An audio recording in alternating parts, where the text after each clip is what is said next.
Hello everyone, welcome back to illume science class number 172।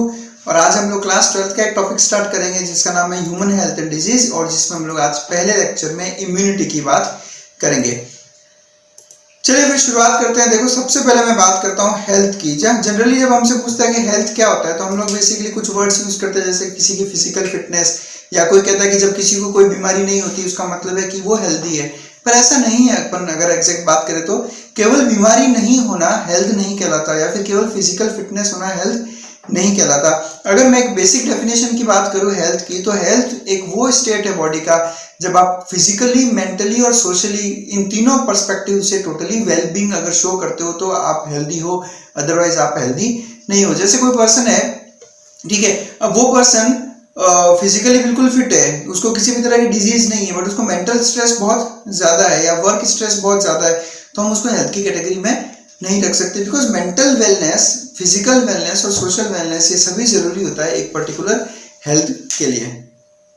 अब हम लोग बात करेंगे इस वर्ल्ड में डिफरेंट सिस्टम्स क्या क्या है मेडिसिन के, उसके बारे में बात करेंगे, क्योंकि एनसीईआरटी के इंट्रोडक्टरी लेक्चर में ये सब चीजें दे रखी है, कुछ वर्ड्स उन्होंने यूज किए, तो मैं एक बार यहाँ पर उसको थोड़ा सा लेता हूँ। देखो, टोटल इस दुनिया में 3 तरीके के सिस्टम्स हैं मेडिसिन के, जहां से मेडिसिन ओरिजिनेट हुआ है, जिसमें सबसे पहला है ग्रीक सिस्टम जो यूरोप से ओरिजिनेट हुआ था, उसके बाद में इंडियन सिस्टम जिसे हम आयुर्वेदा कहते हैं, और एक है चाइनीज सिस्टम। चाइनीज सिस्टम की हम ज्यादा बात नहीं करेंगे बिकॉज अपने बहुत ज्यादा डिटेल में इसमें नहीं जाना है। ग्रीक सिस्टम की अगर मैं बात करूं तो इसको फाउंडर जो थे वो थे हिपोक्रेट्स, जिनको हम लोग अभी बहुत एक टॉप लेवल पे मानते हैं। बहुत काफी इन्होंने अच्छे जो है इन्होंने अच्छी बुक्स वगैरह लिखी है अपने हेल्थ के ऊपर, और इसलिए हम लोग हिपोक्रेट्स को ग्रीक सिस्टम का फाउंडर कहते हैं। तो देखो, इसी ग्रीक सिस्टम, जो मेडिसिन का जो ग्रीक सिस्टम है, उसी से ओरिजिनेट हुआ है बाद में होम्योपैथी। और अगर इस्लामिक वर्ल्ड की बात करूं तो इस्लामिक वर्ल्ड में इसी को हम लोग कहते हैं यूनानी, यानी जो ग्रीक सिस्टम ऑफ मेडिसिन है दैट इज सेम एज यूनानी सिस्टम ऑफ मेडिसिन। यूनानी सिस्टम इस्लामिक वर्ल्ड में बोलते हैं, और ग्रीस या रोम में इसको हम लोग ग्रीक सिस्टम बोलते हैं, और इसी से बाद में ओरिजिनेट हुआ होम्योपैथी।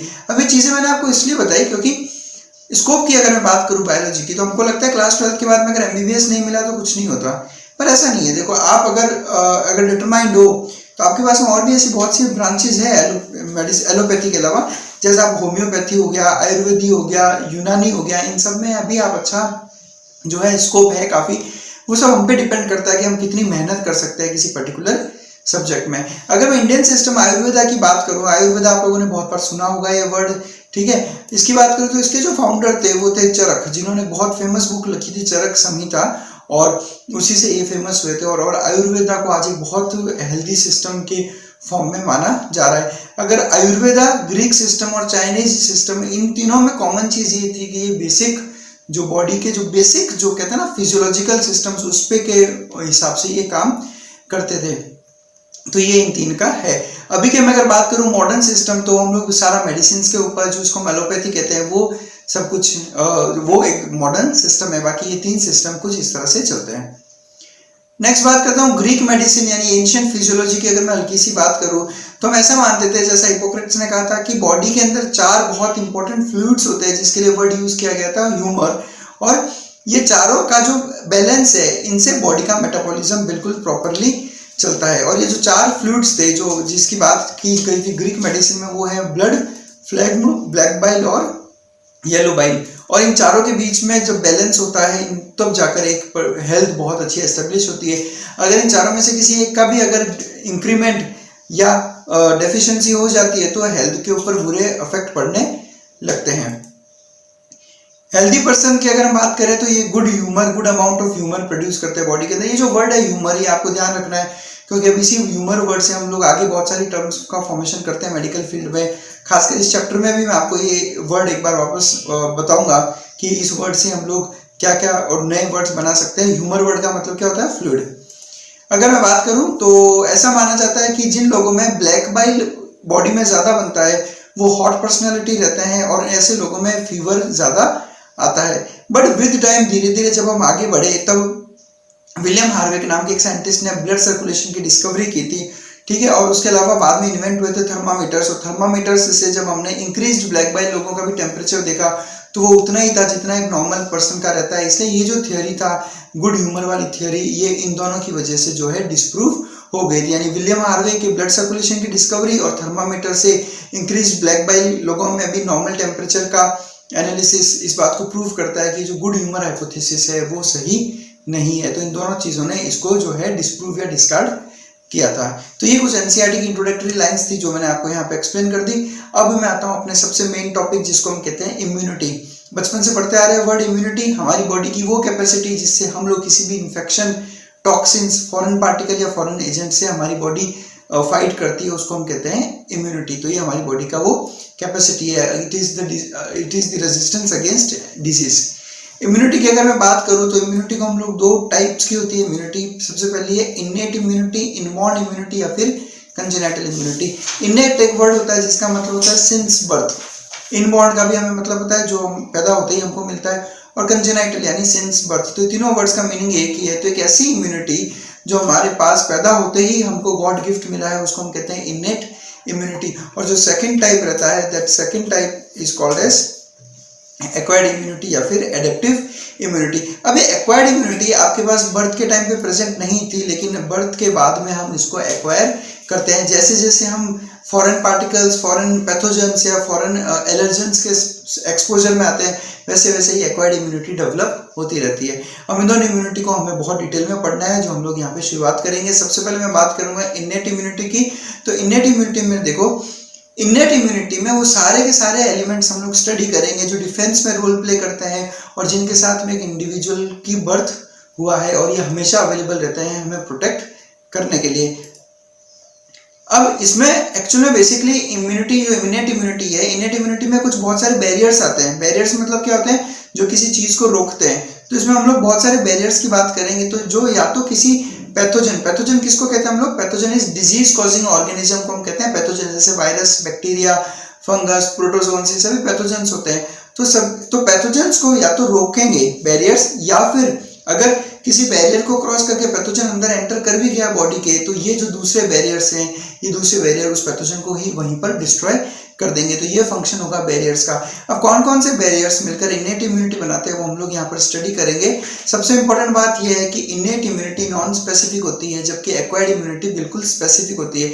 इसका मतलब ये है, देखो इन्नेट इम्यूनिटी की मैं अगर बात करूँ तो इन्नेट इम्यूनिटी स्पेसिफिक नहीं होती। मतलब ऐसा नहीं है कि वो केवल किसी पर्टिकुलर बैक्टीरिया पर ही एक्ट करती है। जैसे एक एग्जांपल लेता हूं, मैं स्किन की बात करता हूं, तो skin is a part of innate immunity. अब स्किन क्या करती है? बिकॉज ये स्किन इंटैक्ट है, तो ये किसी पैथोजन को बॉडी में स्किन को क्रॉस करके अंदर एंटर करने से रोकता है। तो ये ऐसा नहीं है कि इसने किसी पर्टिकुलर बैक्टीरिया या पर्टिकुलर वायरस के अगेंस्ट ही ये इम्यूनिटी शो की हो। इसलिए हम कहते हैं कि इट इज नॉन स्पेसिफिक। जबकि एक्वायर्ड की अगर हम बात करेंगे तो एक्वायर्ड इम्यूनिटी बहुत स्पेसिफिक इम्यूनिटी रहती है, जिसका हम लोग डिस्कशन नेक्स्ट लेक्चर में करेंगे। चलिए बैरियर्स की बात करता हूँ। टाइप्स ऑफ बैरियर्स की मैं बात करूँ तो टोटल हमें 4 बैरियर्स पढ़ने हैं। एनाटॉमिकल और फिजिकल बैरियर्स, सेकंड है फिजियोलॉजिकल बैरियर्स, तीसरा है सेल्युलर और फैगोसाइटिक बैरियर्स, और चौथा है साइटोकाइन बैरियर्स और इन्फ्लेमेटरी बैरियर्स। इन सबको हम लोग यहाँ पर डिटेल में डिस्कस करेंगे। इस लेक्चर में हम लोग पहला, दूसरा और तीसरा बैरियर देखेंगे, और जो साइटोकाइन और इन्फ्लेमेटरी बैरियर्स है वो हम लोग नेक्स्ट लेक्चर में डिस्कस करेंगे। शुरुआत करते हैं। सबसे पहले पढ़ेंगे हम लोग एनाटॉमिकल और फिजिकल बैरियर्स, यानी आपकी बॉडी का एनाटॉमी यानी कोई टिश्यू, या फिर फिजिकल बैरियर किसको कहते हैं? हम सीधा सीधा एक यूं समझ लो कि आप हिंड्रेंस प्रोड्यूस कर रहा है किसी पैथोजन की एंट्री के लिए, इसलिए हम इसको कहते हैं फिजिकल बैरियर। और ये होती है एनाटॉमिकल टिश्यूज के थ्रू, इसलिए हम इसको कहते हैं एनाटॉमिक बैरियर्स। अब देखते हैं, शुरुआत करते हैं। सबसे पहला, जैसा हमने देखा कि सबसे पहले बॉडी में किसी पैथोजन की एंट्री को ही ब्लॉक करते हैं, उसको अंदर एंटर नहीं होने देते। इनमें एग्जांपल्स देखते हैं। हम लोग स्किन की बात करते हैं। देखो, अगर हम हमारे स्किन की बात करें तो इस स्किन की अगर मैं हिस्टोलॉजी देखूं, यानी उसके टिश्यू को स्टडी करूं, तो देखो स्किन के अंदर बेसिकली 2 लेयर्स होती है। एक होती है डर्मिस और एक होता है एपिडर्मिस। यहाँ पे देखिएगा अच्छे से, ये part, this part is dermis. ये जो है ये डर्मिस वाला पार्ट है आपका, और इस डर्मिस के ऊपर वाला पार्ट, ये पूरा entire this part is called as epidermis, जिसमें हम लोगों को बहुत अलग अलग लेयर्स में सेल्स दिखाई दे रहे हैं। इसलिए हम कहते हैं कि स्किन जो है स्ट्रेटिफाइड एपिथेलियम का एग्जांपल है। स्ट्रेटिफाइड एपिथेलियम हम किसको कहते हैं? जब एपिथेलियम के सेल्स मल्टीपल लेयर्स में अरेंज्ड हो तो उसको हम स्ट्रेटिफाइड एपिथेलियम कहते हैं। तो यहाँ पर जो एपिथेलियम है स्किन की, जिसको आप एपिडर्मिस कह रहे हो, वो मल्टीपल लेयर्स में अरेंज्ड है, और नीचे की तरफ प्रेजेंटेड डर्मिस, और ये डर्मिस तुम्हारा कनेक्टिव टिश्यू वाला पार्ट रहता है। तो अगर मैं इसी स्किन का एपिडर्मिस की बात करूं तो स्किन का एपिडर्मिस का जो सबसे ऊपर वाला जो लेयर है उसको हम कहते हैं स्ट्रेटम कॉर्नियम। ये वाला देखो आप, दिस इज स्ट्रेटम कॉर्नियम, ये पूरा यहाँ से लेकर यहाँ तक। देखो अब इसको कहते हैं स्ट्रेटम कॉर्नियम इसीलिए है क्योंकि ये जो है ये इट इज कॉर्निफाइड। कॉर्निफाइड का मतलब क्या हो गया कि ये कॉर्निफाइड है, इसका मतलब है कि इसके अंदर केराटिन पिगमेंट प्रेजेंट होता है। यहाँ पर देखो आप लोग कि स्ट्रेटम कॉर्नियम में केराटिन पिगमेंट प्रेजेंट है। अभी जो केराटिन पिगमेंट प्रेजेंट है इसलिए हम कहते हैं कि इट इज केराटिनाइज्ड। अभी केराटिन पिगमेंट जो रहता है ये डेड कर देता है स्किन की अपर लेयर को, जिसकी वजह से किसी भी पैथोजन की डायरेक्ट एंट्री उसके अंदर नहीं हो सकती। डेड होने के साथ साथ में ये जो स्किन का जो स्ट्रेटम कॉर्नियम के सेल्स है, बिकॉज उसमें केराटिन डिपॉजिट्स हैं, तो ये पूरा का पूरा एक डेड लेयर हो गया। और डेड होने की वजह से ये एक तो पैथोजन को अंदर एंटर नहीं करने देती, उसके अलावा ये वाटर रेजिस्टेंट भी रहता है। यानी स्किन की जो अपर मोस्ट लेयर है जिसको हम कहते हैं स्ट्रेटम कॉर्नियम, ये stratum corneum dead keratinized cells की बनी होती है और ये वाटर प्रूफ और जर्म प्रूफ है। कोई जर्म या जो है यहाँ से सीधा अंदर एंटर नहीं कर सकता। उसके अलावा अगर मैं बात करूँ तो हमें पता है कि स्किन में कुछ सिबेशियस ग्लैंड्स प्रेजेंट होती है डर्मिस के अंदर। ध्यान रखना बिकॉज ये ग्लैंड्स हैं तो एपिडर्मिस में नहीं हो सकती है, डर्मिस में ही प्रेजेंट होगी।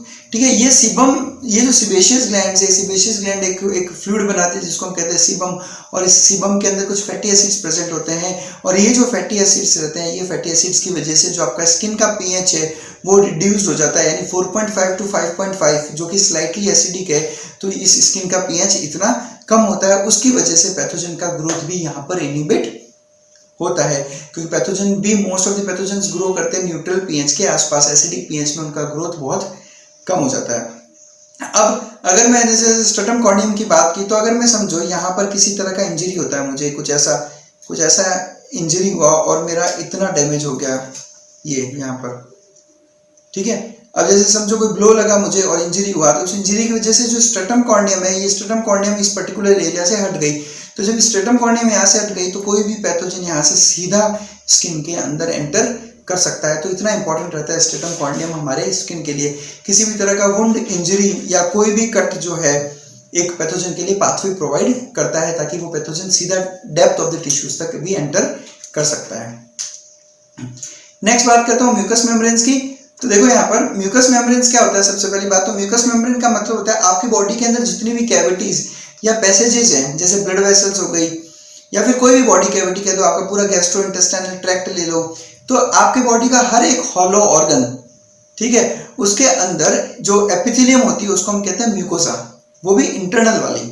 ठीक है, जैसे मैं किसी स्टमक की बात करता हूँ, यहाँ पे मैं स्टमक समझो एक ऑर्गन हो गया, तो इसके बाहर भी एपिथेलियम होगी और इसके अंदर जो हॉलो है उस हॉलो के अंदर भी एक एपिथेलियम होगी जिसको हम कहते हैं म्यूकोसा बोलते हैं, या फिर हम कहते हैं म्यूकस मेम्ब्रेन। इसलिए ऐसा कहते हैं क्योंकि ये फ्लूइड रिलीज करती है जिसको हम कहते हैं म्यूकस। अब ये जो म्यूकस रहता है, म्यूकस एक स्टिकी म्यूकस सिक्रेट करता है जो म्यूकोसा के ऊपर फ्लूइड की तरह रहता है। जैसे समझो ये म्यूकोसा है, एक एग्जांपल ले रहा हूँ मैं, किसी इंटरनल ऑर्गन के अंदर की वॉल है ये म्यूकोसा, तो इसके अंदर हमेशा इसके लेयर पे म्यूकस जमा हुआ रहता है। अगर आपको बहुत ही प्रैक्टिकली देखना है तो आप अपनी टंग से अपने गाल के अंदर की तरफ लिख करके देखो, वो म्यूकोसा अंदर से, बाहर से ये स्किन हो गई और अंदर से कैसी है म्यूकोसा।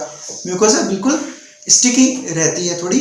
तो अब इस स्टिकी होने की वजह से क्या होगा कि कोई भी डेब्रिस या कोई पर्टिकुलेट मैटर या कोई भी माइक्रोब जो है वो उसके साथ में आकर चिपक जाता है, और जिसकी वजह से क्या होगा कि वो क्या हो गया, इमोबिलाइज। जैसे कोई पैथोजन अब यहाँ से सीधा आगे की तरफ नहीं बढ़ पाता, वो यहाँ पे इमोबिलाइज हो गया। और अगर उस म्यूकोसा में सीलिया भी प्रेजेंट है अगर साथ में, ऐसा जरूरी नहीं है कि हर म्यूकोसा पे सीलिया होता हो, कुछ पर्टिकुलर एरियाज हैं जहाँ पे सीलिया भी प्रेजेंट है, तो अगर वहाँ सीलिया भी प्रेजेंट है तो वो सीलिया उस फॉरेन मटेरियल को बॉडी से बाहर निकालता है। इसका सबसे बढ़िया एग्जाम्पल है हमारा दिस ट्रैकिया वाला पार्ट। ट्रैकिया के अंदर की अगर मैं बात करूँ तो समझो ये ट्रैकिया की ट्यूब है आपकी, ठीक है। इस ट्रैकिया के ट्यूब के अंदर जो म्यूकोसा है उस म्यूकोसा में सीलिया प्रेजेंट है, तो कुछ भी अगर डेब्रिस हो गया या माइक्रोब्स समझो ट्रैकिया के अंदर एंटर भी करते हैं तो म्यूकोसा सबसे पहले तो उनको इंटरप्ट करके मोबिलाइज कर लेगा। उसके बाद में जो सीलिया होते हैं, जैसे समझो ये एक दो ये सीलिया है कुछ इस तरह से, ये ट्रैकिया और ये सीलिया है यहाँ पर। अब जो ये सीलिया है, ये सीलिया एक पर्टिकुलर डायरेक्शन में मूव करती है, तो समझो ये सीलिया ऊपर की तरफ मूव कर रही है ऐसे, तो उसकी वजह से क्या होगा, यहाँ पे जो कुछ भी एंट्रैप हो रखा है वो ऊपर की तरफ जाएगा।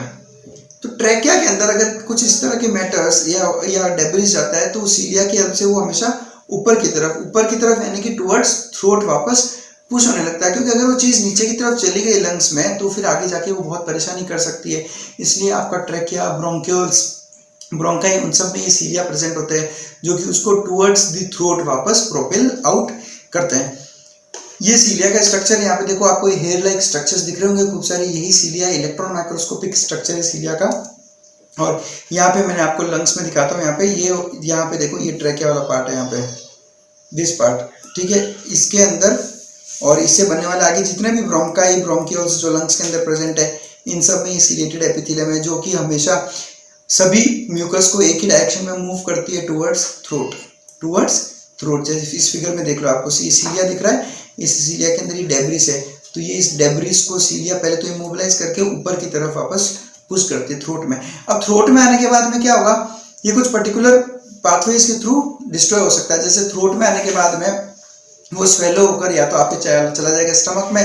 अब स्टमक में बिकॉज HCl प्रेजेंट है तो वहाँ पे वो पूरा म्यूकस डिस्ट्रॉय हो जाता है, या फिर स्नीजिंग के थ्रू या फिर कफ के थ्रू ये हमारी बॉडी से बाहर निकल जाता है। जैसे हम खांसते हैं या कफ करते हैं या फिर जोर से स्नीज करते हैं तो जो भी म्यूकस है वो थ्रोट से बाहर की तरफ यानी बॉडी से बाहर मूव कर जाएगा। तो इस तरह से म्यूकस मेम्ब्रेन एक बैरियर की तरह काम करता है। नेक्स्ट मैं बात करता हूँ फिजियोलॉजिकल बैरियर्स। फिजियोलॉजिकल बैरियर्स में मतलब आपकी बॉडी फिजियोलॉजी से एसोसिएटेड कुछ बैरियर्स हैं जो इसमें रोल प्ले करते हैं। कैसे हैं देखते हैं हम लोग। देखो सबसे पहले बात है फीवर की बात करते हैं हम लोग। फीवर जैसा हमने कहा था, फीवर आपकी बॉडी का एक इम्यून रिएक्शन है जो कि किसी इन्फेक्शन को शो करता है। जैसे आपकी बॉडी में कोई इन्फेक्शन होता है तो आपकी बॉडी फीवर प्रोड्यूस करने लगती है। फीवर प्रोड्यूस करने से क्या होगा कि फीवर की वजह से बॉडी का टेम्परेचर इंक्रीज होगा जिसकी वजह से पैथोजन का ग्रोथ इनहिबिट होता है। और अगर लेटेस्ट रिसर्च की बात की जाए तो लेटेस्ट स्टडी ये कहती है कि फीवर की वजह से इम्यून सेल्स का एफिशिएंसी बढ़ता है और उन इम्यून सेल्स को एक सिग्नल मिलता है जिससे वो इन्फेक्शन साइट की तरफ मूव करने लगते हैं। तो ये फीवर आपकी बॉडी का एक इम्यून रिएक्शन है, एक फिजियोलॉजिकल बैरियर है, क्योंकि ये एक बॉडी फिजियोलॉजी ने इसको प्रोड्यूस किया है। इसके अलावा मैं एक बहुत इंपॉर्टेंट एंजाइम की बात करूंगा जिसका नाम है लाइसोजाइम। देखो नाम कहाँ से बना, ये जाइम वर्ड लिया हमने एंजाइम से, और लाइसो वर्ड लिया हमने लाइसिस से। किससे? लाइसिस मतलब ब्रेक डाउन। एक ऐसा एंजाइम जो ब्रेक डाउन करता है। ब्रेक डाउन क्या करता है वो मैं देखता हूँ। देखो सबसे पहली बात, लाइसोजाइम आपके सलाइवा में, टीयर्स में, सलाइवा और म्यूकस इन चारों में प्रेजेंट रहता है लाइसोजाइम। और ये बेसिकली जो है बैक्टीरिया के ऊपर एक्ट करके उन बैक्टीरिया की सेल वॉल को लाइसिस करता है, ब्रेक डाउन कर देता है बैक्टीरिया की सेल वॉल को, जिसकी वजह से उस बैक्टीरिया की डेथ हो जाती है। तो बैक्टीरियल डिस्ट्रक्शन का काम करता है लाइसोजाइम नाम का एक एंजाइम। उसके अलावा आपके स्टमक में हमें पता है HCl प्रेजेंट होता है, हाइड्रोक्लोरिक एसिड। तो आपके फूड के साथ में जब भी किसी तरह का पैथोजेंस वगैरह जाते हैं तो वो स्टमक में HCl में जाकर वहीं पर खत्म हो जाते हैं, वो बैक्टीरिया को किल करते हैं। तो ये कुछ फिजियोलॉजिकल बैरियर्स हुए हैं। उसके अलावा सेरुमेन की बात करते हैं। सेरुमेन आपने पढ़ा होगा, ईयर वैक्स को कहते हैं हम सेरुमेन। ये हमारे एक्सटर्नल ईयर में प्रेजेंट होता है। एक्सटर्नल ईयर हम किसको कहते हैं? ईयर ड्रम के इस तरफ वाला पूरा एरिया जो है वो कहलाता है आपका एक्सटर्नल ईयर। अब आप यहाँ देखो, ये इस तरफ ईयर ड्रम हो गया, तो ये यहाँ से लेकर यहाँ तक ये पूरा एक्सटर्नल ईयर हो गया, और इसके अंदर ये जो वैक्स प्रेजेंट है दिस इज कॉल्ड एज सेरुमेन। अब ये सेरुमेन क्या करता है? बेसिकली सेरुमेन जो है ये किसी भी तरह की डस्ट, माइक्रोब्स जो है उसको सबसे पहले तो ट्रैप कर लेगा और उसके बाद में ये इसको ईयर से बाहर की तरफ फ्लश आउट करता रहता है, यानी कि अंदर जाने की बजाय ये इसको बाहर की तरफ मूव करवाएगा। और उसके अलावा ये एंटी माइक्रोबियल होता है, यानी माइक्रोब्स को खत्म करता है।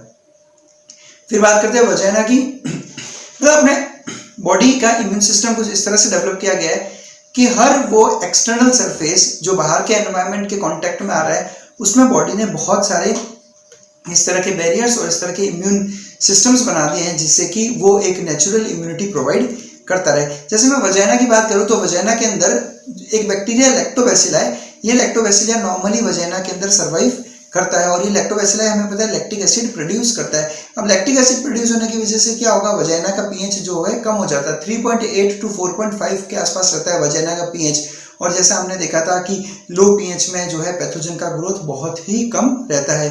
तो ये एक अच्छी इम्यूनिटी प्रोवाइड करता है फीमेल इंडिविजुअल्स के लिए। तो वजाइना का बहुत इंपॉर्टेंट रोल रहता है। अब वजाइना हमें पता है पूरा का पूरा एक मस्कुलर ट्यूब रहता है यहाँ पे। तो ये जो वजाइना है यहाँ पे, यहाँ से लेकर यहाँ तक, ये देखो यहाँ तक ये पूरा, और खास करके यहाँ पर, यहाँ जो एनवायरनमेंट के कांटेक्ट में आ रहा है वजाइनल फ्लूइड वगैरह सब कुछ, तो यहाँ पे इम्यूनिटी की जरूरत पड़ती है जो फिजियोलॉजिकल बैरियर के थ्रू हमें मिलता है। बाकी उसके अलावा फिर वजाइना का जो अंदर वाला लेयर है वो उस पे भी म्यूकोसा है, जो कि एक तरह का आपके लिए एनाटॉमिकल बैरियर का काम कर रहा है। सबसे इंपॉर्टेंट नेक्स्ट चलते हैं सेल्यूलर बैरियर्स या फेगोसाइटिक बैरियर्स। इसका मतलब ये हो गया कि कुछ सेल्स हैं जो बैरियर की तरह काम करेंगे, या फिर हमको कहते हैं फेगोसाइटिक बैरियर्स, क्योंकि ये बेसिकली जो सेल्स की हम लोग यहाँ स्टडी करेंगे वो मोस्टली फेगोसाइट्स हैं। फेगोसाइट्स किसको कहते हैं हम लोग? फेगोसाइटोसिस एक वर्ड होता है, इसका मतलब होता है सेल ईटिंग, यानी जब सेल किसी पर्टिकुलर सॉलिड चीज को इंजेस्ट करता है तो उसको हम कहते हैं फेगोसाइटोसिस। तो इसी तरह से कुछ सेल्स ऐसे हैं जो कि पैथोजेंस का फेगोसाइटोसिस करते हैं, इसलिए हम इसको कहते हैं फेगोसाइटिक सेल्स और फेगोसाइटिक बैरियर्स। इनमें हम लोग किस किस की स्टडी करेंगे? देखो, सबसे पहले WBCs ल्यूकोसाइट्स कहते हैं हम जिन्हें, उसके अलावा बहुत सारे फेगोसाइट्स हैं जिनकी स्टडी की जाएगी। जाइंट सेल्स के बारे में बात करेंगे, मैक्रोफेजेस की बात करेंगे, और बहुत इंपॉर्टेंट नेचुरल किलर सेल्स की बात करेंगे हम यहाँ पे। सबसे पहले मैं फेगोसाइट्स की बात करूंगा। जैसा हमने देखा था, ये वो सेल्स हैं जो फॉरेन पार्टिकल्स, पैथोजेंस को और यहाँ तक कि सेलुलर डेब्रिस को भी डाइजेस्ट करके खत्म करते हैं। सेलुलर डेब्रिस मतलब क्या हो गया? सेल का कचरा। जब किसी सेल की डेथ हो जाती है तो उस डेथ होने के बाद में वो जो सेल का डेब्रिस बचता है उसको भी फेगोसाइटोसिस किया जाता है। फेगोसाइट्स की बात करें तो बेसिकली हमारे इम्यून सिस्टम में कुछ पर्टिकुलर फेगोसाइट्स के एग्जांपल्स बताता हूँ। मैक्रोफेजेस, न्यूट्रोफिल्स, मोनोसाइट्स और जाइंट सेल्स, ये चारों हमारे लिए फेगोसाइट्स का काम करेंगे। अब क्या डिफरेंस है इन चारों में, कौन कहाँ पे रोल प्ले करता है, वो हम लोग यहाँ पर स्टडी करेंगे। सबसे पहले देखो, मैं बात करूँ तो न्यूट्रोफिल्स जो है, हमें पता है एक टाइप का WBC है, ग्रेनुलर WBC होता है, और ये सबसे मेन फेगोसाइट है ब्लड का। तो अगर क्वेश्चन है कि which is cell is the main phagocyte of blood, तो अपना आंसर होगा न्यूट्रोफिल। और उसके अलावा मोनोसाइट्स की बात करें तो मोनोसाइट्स ऑकेजनली फेगोसाइटिक होते हैं, यानी कभी कभी फेगोसाइटोसिस करते हैं, बट मोनोसाइट्स का इतना सा फंक्शन नहीं है। हम लोग अभी देखेंगे कि मोनोसाइट्स किस तरह से आगे चलकर मैक्रोफेजेस का फॉर्मेशन करता है। शुरुआत करते हैं हम लोग। सबसे पहले मैं आपको एक बार फेगोसाइटोसिस फटाफट समझा दूं। यहाँ पर देखो, यहाँ पर ये एक सेल है, इस सेल में ये एक पैथोजन है, समझो ये एक पैथोजन है। इस पैथोजन को ये सेल फेगोसाइटोसिस करने के लिए सबसे पहले तो इस पैथोजन को ये अपने अंदर की तरफ ले लेता है। कैसे लेता है? अगर आपने देखा होगा कि अमीबा फूड इंजेस्ट कैसे करता है, कुछ इसी पैटर्न में यहाँ पर ये काम होता है कि ये जो इसकी मेम्ब्रेन है, इस मेम्ब्रेन को ये क्या कर लेता है, अंदर की तरफ ऐसे इन्वेजिनेट। तो ये जब अंदर की तरफ इन्वेजिनेट होगा तब ये इस पर्टिकुलर पैथोजन यहाँ पर एक क्लेफ्ट की तरह यहाँ पे अंदर आ गया। उसके बाद में यहाँ पर ये वापस मेम्ब्रेन यहाँ पर इंटैक्ट हो जाती है। अगर मेम्ब्रेन वापस यहाँ पे इंटैक्ट हो गई तो ये पैथोजन कहाँ आ गया? सेल के अंदर। अब जब ये पैथोजन सेल के अंदर आ गया तो अब जो है ये सेल इस पैथोजन को यहाँ पर खत्म कर देगा। कुछ इस तरह से फेगोसाइटोसिस होता है। फेगोसाइटोसिस, अभी जैसा हमने देखा कि फेगोसाइट्स जो सेल्स हैं वो डेड सेल्स को भी खत्म करते हैं, डेड टिश्यू सेल्स को भी खत्म करते हैं फेगोसाइटोसिस करके, इसलिए हम फेगोसाइट्स को स्कैवेंजर सेल्स भी कहते हैं। स्कैवेंजर्स किसको कहते हैं हमने? जैसे हम लोग अगर नेचर में बात करें, इकोसिस्टम की बात करें, तो वल्चर्स हो गए। तो वल्चर्स स्कैवेंजर्स का काम करते हैं। क्यों? क्योंकि ये जो दूसरे एनिमल्स हैं उनकी डेड बॉडी को खत्म करने का काम करते हैं। तो कुछ इसी तरह से डेड टिश्यू सेल्स को खत्म करने का काम करते हैं फेगोसाइट्स, इसलिए वो स्कैवेंजर सेल्स कहलाते हैं। शुरुआत करता हूं मैं फेगोसाइट्स में। सबसे पहले बात करूंगा ल्यूकोसाइट्स यानी WBCs। जब भी आपकी बॉडी में इन्फेक्शन होता है तब आपकी बॉडी में WBCs का नंबर इंक्रीज होने लगता है और इस कंडीशन को हम कहते हैं ल्यूकोसाइटोसिस। तो what is leucocytosis? Leucocytosis is an increase in the number of WBCs। Normal WBC का लेवल कितना रहता है? 6000 टू 10,000, और अगर ये आपकी बॉडी में 10,000 से ज्यादा नंबर ऑफ WBCs आ रहा है, इसका मतलब आपको ल्यूकोसाइटोसिस हो रखा है। अब क्वेश्चन आता है कि सर क्यों बढ़ते हैं WBCs इन्फेक्शन के रिस्पॉन्स में? तो देखो, सिंपल सा कंसेप्ट है। अब अगर हम हमारे किसी भी नेशन की बॉर्डर पे जाएं तो जो नेशन की बॉर्डर पे आपको हमेशा आर्मी देखने को मिलेगी, ठीक है। लेकिन अगर यही नॉर्मल टाइम है और एक आप वॉर के टाइम पे जाओगे तो वहाँ पे आपको जो नंबर ऑफ जो सोल्जर्स हैं वो ज़्यादा मिलेंगे, यानी आपको आर्मी ज़्यादा मिलेगी वहाँ पर। सेम इसी तरह से नंबर ऑफ WBCs नॉर्मल है, लेकिन जैसे कोई इन्फेक्शन होता है तो WBCs बढ़ते रहते हैं, क्योंकि WBCs ही हमारी बॉडी की आर्मी का काम करती है। यहाँ पे मैं एक मैकेनिज्म समझाता हूँ, बहुत अच्छे से समझेगा इसको। देखो, मैंने यहाँ पर आपको सामने एक ब्लड वेसल शो कर रखी है यहाँ पर। तो ये ब्लड कैपिलरी है। इस कैपिलरी में हमें पता है कैपिलरी वो ब्लड वेसल्स है जिसमें कैपिलरी पोर्स प्रेजेंट रहते हैं, कुछ छोटे छोटे छेद प्रेजेंट रहते हैं जिन्हें हम कैपिलरी पोर्स कहते हैं, और इनमें ये WBCs प्रेजेंट है। समझो ये सारे हमारे WBCs है, ठीक है। अब कैपिलरी के बाहर क्या होगा? टिश्यू, कोई भी टिश्यू जो है वो कैपिलरी के बाहर प्रेजेंट होगा। अब समझो इस टिश्यू में कोई इन्फेक्शन हो गया, समझो ये एक इन्फेक्शन का साइट है, ये टिश्यू क्या हो गया? इन्फेक्ट। तो जब ये इन्फेक्टेड टिश्यू टिश्यू इन्फेक्ट हो जाता है तो यहाँ पर कुछ पर्टिकुलर केमिकल्स रिलीज होते हैं यहाँ के सेल्स के थ्रू, और इन केमिकल्स के रिस्पॉन्स में WBCs जो है वो अमीबॉइड मूवमेंट करके इन कैपिलरी पोर्स के थ्रू बाहर आकर टिश्यू में पहुंच जाते हैं। कहाँ पर? इन्फेक्टेड टिश्यू के पास में। अब हम सोच रहे होंगे कि सर कैपिलरी पोर तो इतना छोटा होता है लेकिन WBC थोड़ा उससे कंपेरेटिवली बड़ा रहता है, तो बाहर कैसे आता है? तो ये अमीबॉइड मूवमेंट करता है। आप इस फिगर को यहाँ पर देखो कि किस तरह से WBC अपने आप को यहाँ पर अमीबॉइड मूवमेंट करके इस कैपिलरी पोर से बाहर लेकर आता है। तो WBC इसका इस तरह से किसी कैपिलरी से बाहर आकर इन्फेक्टेड टिश्यू तक पहुंचने के सिस्टम को हम कहते हैं डायापेडेसिस। तो in response to any infections WBCs capillary से स्क्वीज आउट होता है, मतलब कि बाहर की तरफ आता है by amoeboid movement, and it is a type of chemotropic movement. Chemotropic movements हम किसे कहते हैं? एक ऐसा मूवमेंट जो किसी केमिकल के रिस्पॉन्स में हुआ उसको हम कहते हैं कीमोट्रोपिक मूवमेंट्स। जैसे हम कहते हैं फोटोट्रोपिक मूवमेंट, तो फोटोट्रोपिक मूवमेंट फोटो यानी कि लाइट के रिस्पॉन्स में, उसी तरह से कीमोट्रोपिक मूवमेंट किसी केमिकल के रिस्पॉन्स में, और केमिकल कौन रिलीज कर रहा है? ये इन्फेक्टेड टिश्यू, इसलिए इसको हम कीमोट्रोपिक मूवमेंट कहते हैं। न्यूट्रोफिल्स के लिए एक और अच्छा नाम होता है, एनसीईआरटी में भी मेंशन है इस चीज, जिसको हम कहते हैं PMNL यानी पॉलीमॉर्फोन्यूक्लियर ल्यूकोसाइट्स। ऐसा इसलिए नाम रखा गया है क्योंकि आपने देखा होगा न्यूट्रोफिल्स का जो न्यूक्लियस रहता है वो अलग अलग तरह की मॉर्फोलॉजी शो करता है। उसका जो न्यूक्लियस है वो अलग अलग सेल्स में अलग अलग जो है लोब्स का फॉर्मेशन करता है, किसी में 3 लोब, किसी में 4 लोब, तो किसी में 5 लोब। इसलिए हमने नाम क्या रखा? पॉली मतलब मल्टीपल, बहुत सारे, मॉर्फो मतलब मॉर्फोलॉजी, और न्यूक्लियर मतलब न्यूक्लियस, यानी न्यूक्लियस की जो मॉर्फोलॉजी है वो अलग अलग है, इसलिए हम इनको कहते हैं ऐसे ल्यूकोसाइट्स जो पॉलीमॉर्फोन्यूक्लियर हो, इसलिए PMNL। तो ये इंपॉर्टेंट कंसेप्ट है, हमें ध्यान रखना है। नेक्स्ट मैं बात करता हूँ मैक्रोफेजेस की। मैक्रोफेज वर्ड को स्प्लिट करूंगा। मैक्रो मतलब क्या होता है? बड़ा, और फेज मतलब फेगोसाइटोसिस से बना है, फेज मतलब टू ईट, यानी ऐसे बड़े बड़े सेल्स हैं जो फेगोसाइटोसिस करते हैं, उनको हम कहते हैं मैक्रोफेजेस। ठीक है, अब मैक्रोफेजेस 2 टाइप के होते हैं, एक होता है फिक्स्ड मैक्रोफेजेस और एक होता है वॉन्डरिंग मैक्रोफेजेस। फिक्स्ड मतलब जो किसी पर्टिकुलर टिश्यू में एक पर्टिकुलर जगह पर फिक्स्ड है, मूवमेंट शो नहीं करते, और वॉन्डरिंग मैक्रोफेजेस, वॉन्डर करना मतलब कि मूव करना, तो ऐसे मैक्रोफेजेस जो मूव करते हैं उनको हम कहते हैं वॉन्डरिंग मैक्रोफेजेस। वॉन्डरिंग मैक्रोफेजेस में ये ब्लड और लिम्फ के साथ में मूव करते रहते हैं। ऑब्वियसली बात है वो किसी ना किसी फ्लूइड के साथ ही मूव करेंगे, खुद से वो मूवमेंट शो नहीं कर सकते, तो किसी ब्लड और लिम्फ में प्रेजेंट होंगे और वहां मूव करते रहते हैं। और इसका सबसे बढ़िया एग्जांपल है मोनोसाइट। तो ध्यान रखना, monocyte is called as the macrophage of blood. Neutrophil को हम लोग मैक्रोफेज नहीं कहते, वो इसलिए नहीं कहते क्योंकि न्यूट्रोफिल का साइज बड़ा नहीं होता। मैक्रोफेज में हम बेसिकली बड़े सेल्स को रखते हैं, तो monocyte is a macrophage but neutrophil is not a macrophage. Monocyte और न्यूट्रोफिल में जो सिमिलरिटी वो ये है कि दोनों फेगोसाइटोसिस करते हैं, बट मोनोसाइट मैक्रोफेज में आता है और न्यूट्रोफिल्स जो है मैक्रोफेज की कैटेगरी में नहीं आता। फिक्स्ड मैक्रोफेजेस फिक्स्ड है, यानी किसी ना किसी टिश्यू के अंदर फिक्स्ड है। ये फिगर है मोनोसाइट का। मोनोसाइट का सबसे कैरेक्टरिस्टिक फीचर रहता है कि इसका न्यूक्लियस जो रहता है किडनी शेप्ड रहता है, और ये क्वेश्चन नीट में कई बार आ भी चुका है। तो किडनी शेप्ड न्यूक्लियस, ये इकलौता WBC है जिसका जो न्यूक्लियस किडनी शेप्ड रहता है। फिक्स्ड मैक्रोफेजेस, अभी जो फिक्स्ड मैक्रोफेजेस है ये अलग अलग टिश्यूज में अलग अलग नाम से जाने जाते हैं। सब में सिमिलरिटी ये है कि सब में ये फिक्स्ड होते हैं, मूवमेंट शो नहीं करते। अब मैं कुछ पर्टिकुलर टिश्यूज के नाम लूंगा और उन टिश्यूज में उन फिक्स्ड मैक्रोफेजेस को क्या कहते हैं वो हम लोग यहाँ पे डिस्कस करेंगे।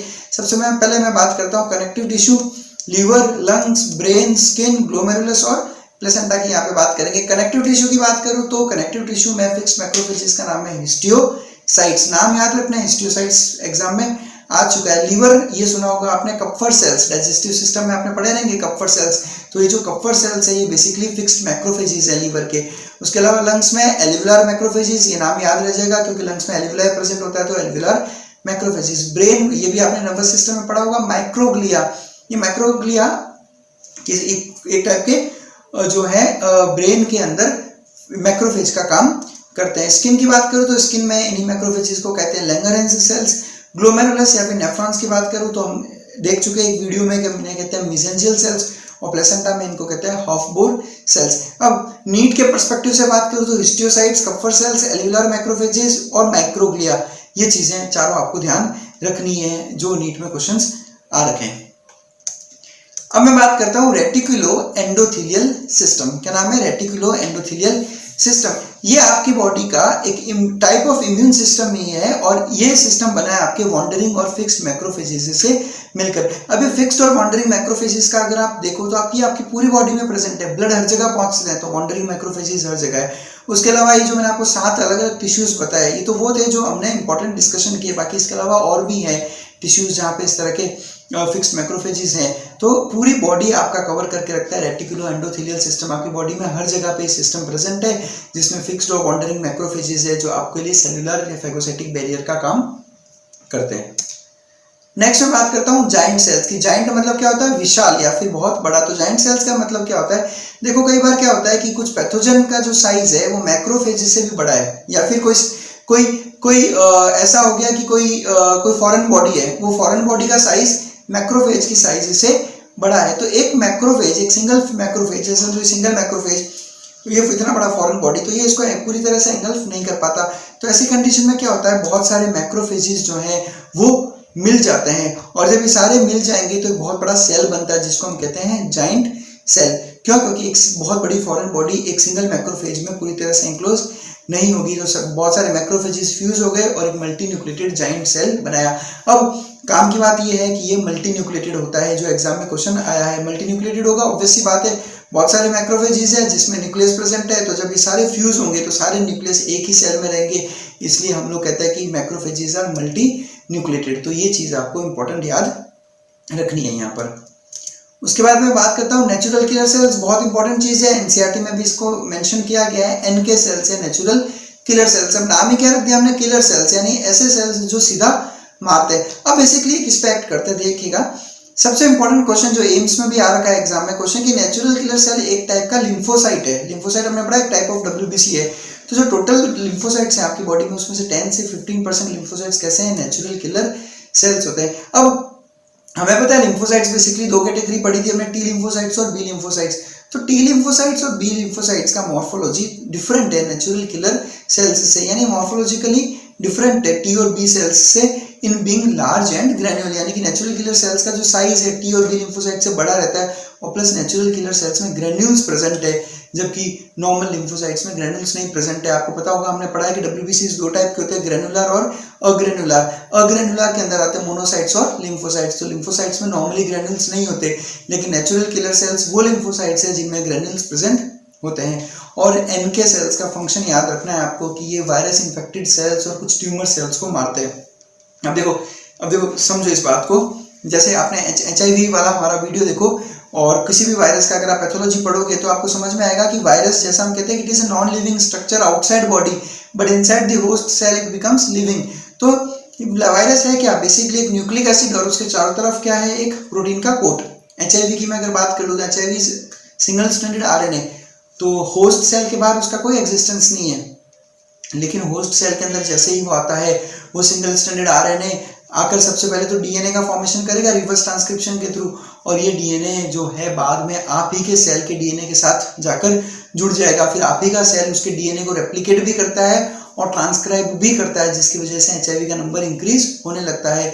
तो अब आप उस सेल में जाकर HIV को नहीं मार सकते, क्योंकि HIV या इस तरह के दूसरे वायरसेस आपके सेल की ही मशीनरी को यूज करके आप ही के सेल में अपना नंबर इंक्रीज किए जा रहे हैं। तो इसका रास्ता यही है कि जिस सेल में इन्फेक्शन है उस पूरे सेल को खत्म किया जाए। तो जितने भी वायरस इन्फेक्टेड सेल्स है उनको आकर सीधा खत्म करते हैं नेचुरल किलर सेल्स। और उसके अलावा ट्यूमर सेल्स आपने पढ़ा होगा, ट्यूमर सेल्स किसको कहते हैं, ऐसे सेल्स जो एक अनकंट्रोल्ड तरीके से डिवाइड करते हैं उन्हें हम कहते हैं ट्यूमर सेल्स। तो वायरस इन्फेक्टेड सेल्स और ट्यूमर सेल्स दोनों पे एक्ट करता है नेचुरल किलर सेल्स। अब ये मारते कैसे वो देखिएगा। नेचुरल किलर सेल्स क्या करते हैं, आपके सेल की सेल मेम्ब्रेन में पोर्स यानी कि होल्स बना देते हैं। उसकी वजह से क्या होगा कि उन सेल्स के अंदर वाटर एंटर कर जाएगा और सेल के अंदर में स्वेलिंग हो जाएगी वाटर एंटर होने की वजह से, और फिर कुछ टाइम बाद में वो बस्ट हो जाते हैं और उस सेल की डेथ हो जाती है। तो ये फंक्शन रहता है नेचुरल किलर सेल्स का। Thank you very much for watching us. बस सेलुलर और फेगोसाइटिक बैरियर्स में हमें इतना ही स्टडी करना है। नेक्स्ट लेक्चर हम लोग लेंगे इन्फ्लेमेटरी बैरियर्स या फिर साइटोकाइन बैरियर्स पे। बहुत इंपॉर्टेंट लेक्चर है, बहुत से स्टूडेंट्स को कंफ्यूजन रहता है, साइटोकाइंस, इंटरफेरॉन्स, इन्फ्लेमेशन, इन्फेक्शन, इस तरह के वर्ड्स उनको बहुत बार कंफ्यूज करते हैं। तो उस पर हम लोग स्टडी करेंगे नेक्स्ट लेक्चर में। Thank you very much for watching us.